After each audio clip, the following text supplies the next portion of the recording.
for some reason, I go into a dark alley and I talk to traffickers, and it's almost like they know my kind or I know their kind. You can't trust them. They know that, but I do know how to talk to them. And that's one of the first things that gets police officers killed is that attitude of, oh, they just know me different. They just trust me different. No, it's different with me. I know how to approach them, and I know how to not be exposed to them and be vulnerable, but I know how to approach them and talk to them when they're most vulnerable. And I know how to say the right things that drop their guard.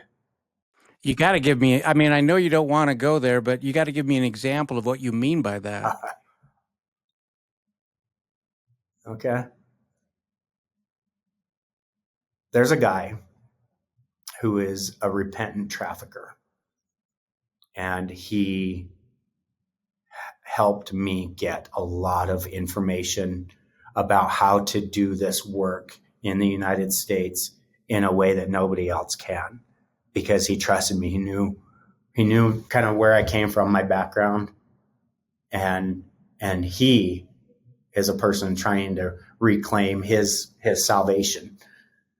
And so when I'm out, it will never resonate right with people, especially people that want to kill traffickers and break, kick in doors and carry victims out.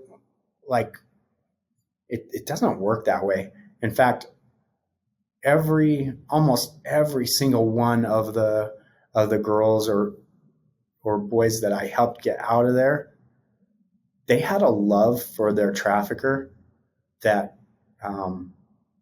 Stockholm syndrome. Kind of. And, Stockholm syndrome is they bought into the mission. This is different. Like if you're with a complete stranger and you're traveling in a vehicle and you guys get into a car crash and somebody dies, you both luckily survive. You now have this bond together. You're drawn together because I get it. It's called trauma bonding. You're drawn together that way. That's how a child can still love an abusive father. Like those kind of things are what happen in the industry, and the traffickers know it and know how to use it, and they know how to manipulate their current victims at how to say the right things to law enforcement. I knew how as a child. I knew how to talk to law enforcement so that they couldn't arrest the people around me. And that's what the traffickers do. They use force, fraud, and manipulation to get these girls and boys to say the right things to protect the industry. And the victims will do that to out of love, and or fear. And sometimes it's a mix of it.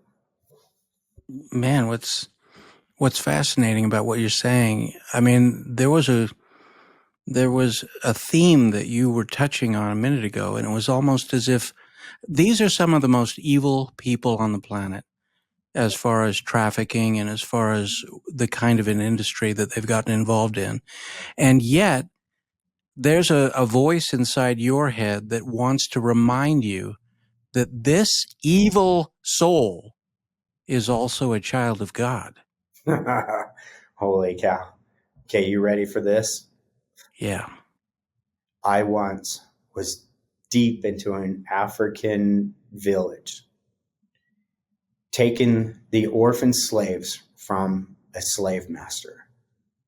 When he realized that we were truly taking these orphan slaves to go to school, he said to me, "Can you take me to school?"